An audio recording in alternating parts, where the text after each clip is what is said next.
बिस्मिल्लाहिर्रहमानिर्रहीम अस्सलाम वालेकुम। नाइन्थ क्लास की फ़िज़िक्स की जो न्यू बुक है 2025 वाली, उसका चैप्टर नंबर 4 हमने फ़र्स्ट हाफ़ कर लिया था। आज हम रेजोल्यूशन ऑफ फोर्स करेंगे, रेजोल्यूशन ऑफ वेक्टर्स, यानी रेजोल्यूशन ऑफ फोर्स वेक्टर्स को भी हम चूँकि हम जानते हैं force is a vector quantity. So यहाँ से हमने स्टार्ट करना है और हमने बताना है कि वेक्टर एक फोर्स है, उसको उसके दो कंपोनेंट्स में कैसे डिवाइड किया जा सकता है, उसके परपेंडिकुलर कंपोनेंट्स के अंदर। By head to tail rule two और more vector can be added to give a resultant vector. ये हमने पिछले टॉपिक में पढ़ लिया। आप पिछली वीडियो देखिए, मैंने उसकी जो है ना वो तमाम लेक्चर जो है वो अपलोड किया हुआ है। उसमें आप उस वीडियो को देखकर इधर आएंगे तो इंशाल्लाह ताला जो है ना वो आपको लाजमी जो है ना ये टॉपिक समझ लगेगा और ईजीली समझ लगेगा। बहुत आसान है, कोई मसला नहीं है। आप बस एक दफ़ा जो मैं जिस तरह रीडिंग करवा रहा हूँ आप उस कॉन्सेप्ट को बस लेकर चलें। इस a given vector can B divided into two और मोर पार्ट्स। देखें ना, फॉर एग्जांपल अगर एक हेड टू टेल रूल से एक टू और मोर वेक्टर जब ऐड होते हैं रिजल्टेंट वेक्टर बन जाता है। तो इस प्रोसेस को हम रिवर्स भी तो कर सकते हैं कि रिजल्टेंट वेक्टर को दोबारा उन्हीं कंपोनेंट में डिवाइड कर दिया जाए जिनसे वो मिलके बना था। So these parts are called a component of the given vector. If the component are added, the resultant is equal to given vector.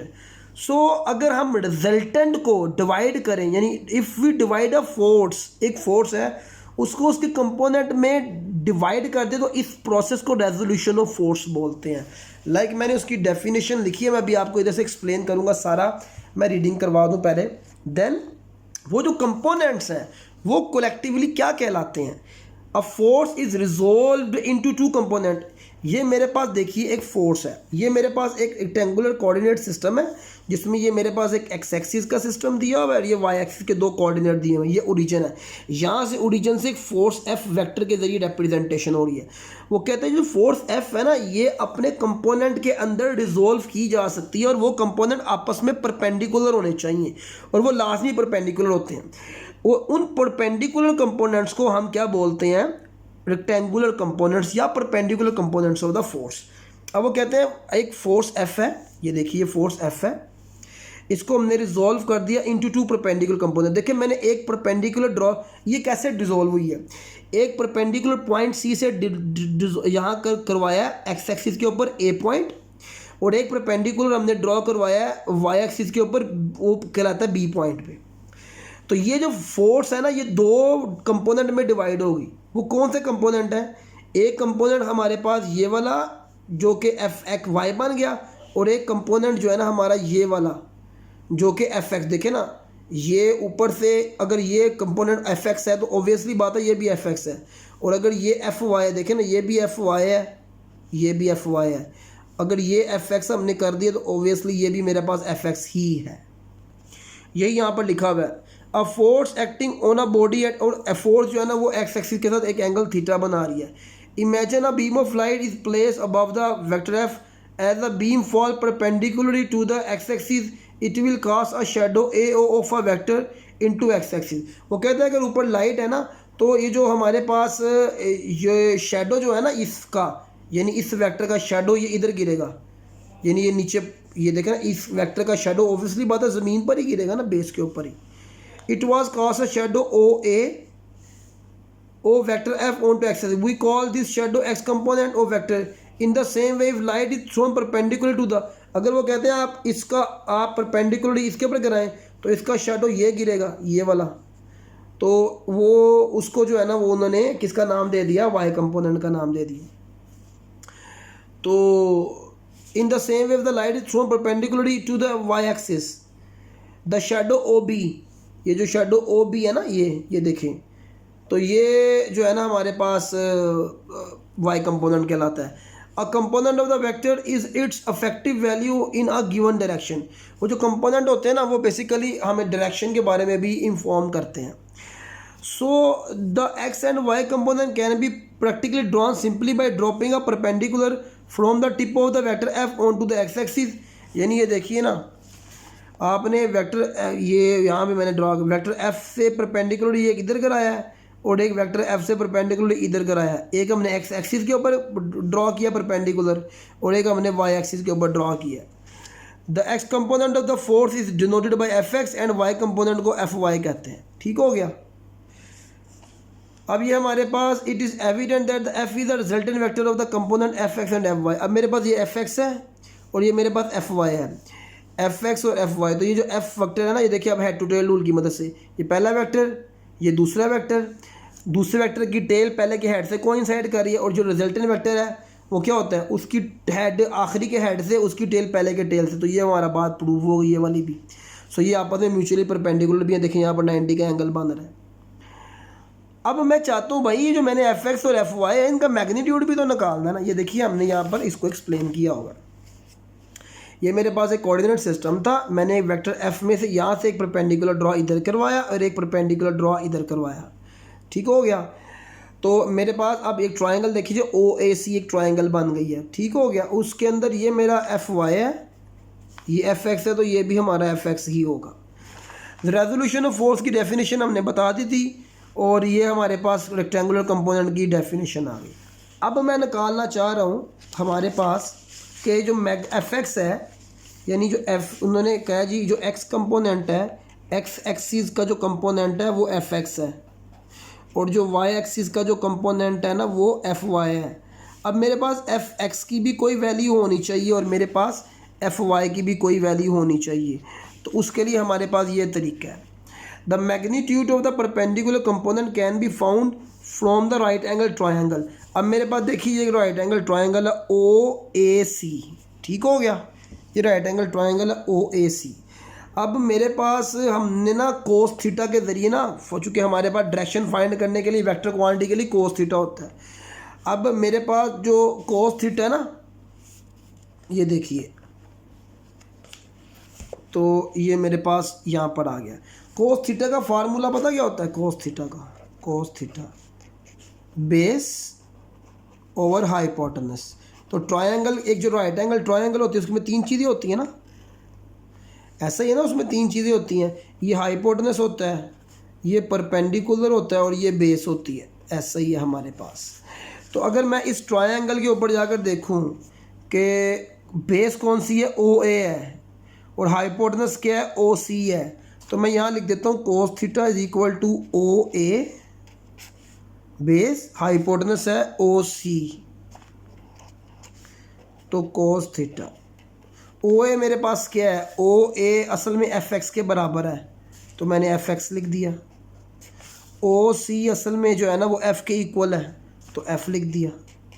अब मैंने क्या करना है, एफ एक्स फाइंड करना है, तो एफ को मल्टीप्लाई करवाया तो यहाँ पर, तो ये हो जाएगा F cos theta is equal to F X. तो अगर मैं इसको अरेंज करके लिखूंगा तो मेरे पास एफ एक्स का मैग्नीट्यूड ये निकला है एफ कोस थीटा। इसी तरह जब हमने क्या करते हैं, पुटिंग द वैल्यू, ये आ गई तो ये आ गया। सिमिलरली हमने ना अब साइन थीटा लेना है एफ वाई निकालने के लिए। तो साइन थीटा का फार्मूला क्या होता है, परपेंडिकुलर ओवर हाइपोटेनस। तो साइन थीटा को आप वैसे ही रहने दें। परपेंडिकुलर हमारी ट्रायंगल में कौन सा है, एफ वाई है, सो एफ वाई लिख दिया। बेसिकली वो ओ ए सी था ना, तो मुझे परपेंडिकुलर ए सी लिखना चाहिए, मैंने डायरेक्ट एफ वाई लिख दिया। हाइपोटेनस हमारे पास ओ सी है ना, तो ओ सी एफ ही था, तो मैंने एफ लिख दिया। तो ये मेरे पास हो जाएगा F sine theta is equal to F Y. So मेरा अरेंज करके F Y is equal to F sine theta.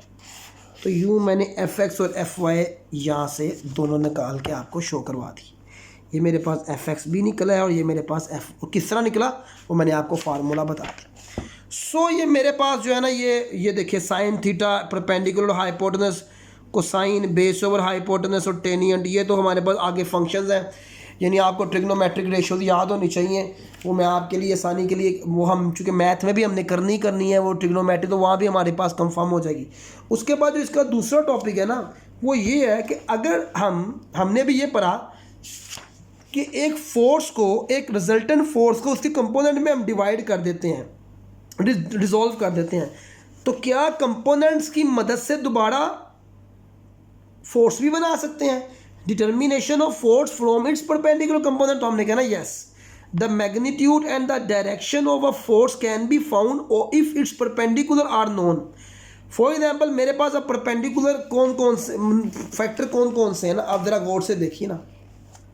मैं आपको ट्रायंगल, मेरे पास एक ट्रायंगल है ना, ये फोर्स है, ये फोर्स के कंपोनेंट एफ एक्स और एफ वाई है ना, ये मेरे पास ट्रायंगल तो ओ ए सी ही है ना, तो उसके अंदर मेरे पास अगर ये ओ ए सी ट्रायंगल है तो ये इसके एफ एक्स और एफ वाई मुझे नोन है, ठीक हो गया।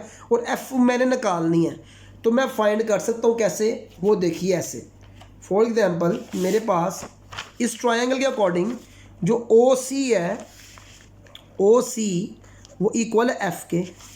इस ट्रायंगल के अकॉर्डिंग ओ ए जो है वो है एफ एक्स के, और इस ट्रायंगल के अकॉर्डिंग ए सी जो है वो है एफ वाई के। अब मैंने फाइंड करना है फोर्स को फाइंड करना है परपेंडिकुलर कंपोनेंट की मदद से।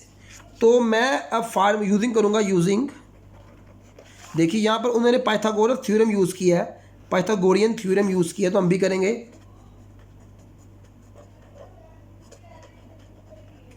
हाइपोटेनस का square is equal to base का स्क्वायर प्लस परपेंडिकुलर का स्क्वायर। अब according to the triangle O C मेरा यानी हाइपोटेनस है मेरे पास ओ सी, तो मैंने ओ सी का स्क्वायर लिख दिया। बेस मेरे पास है ओ ए, तो मैंने ओ ए का स्क्वायर लिख दिया।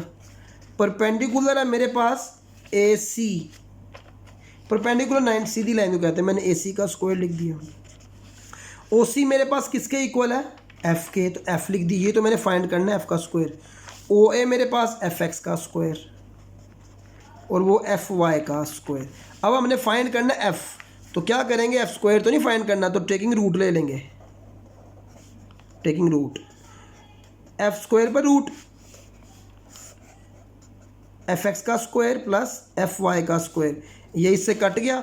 तो मैंने अगर फोर्स फाइंड करनी है इसके कंपोनेंट की मदद से, तो फार्मूला है एफ एक्स का स्क्वायर प्लस एफ वाई का स्क्वायर। तो एग्जैक्टली ये देखिए मैंने आपको यहाँ पर शो करवा दिया, आपकी बुक में भी यही लिखा हुआ है, और उन्होंने इतना डिटेल में नहीं शो करवाया।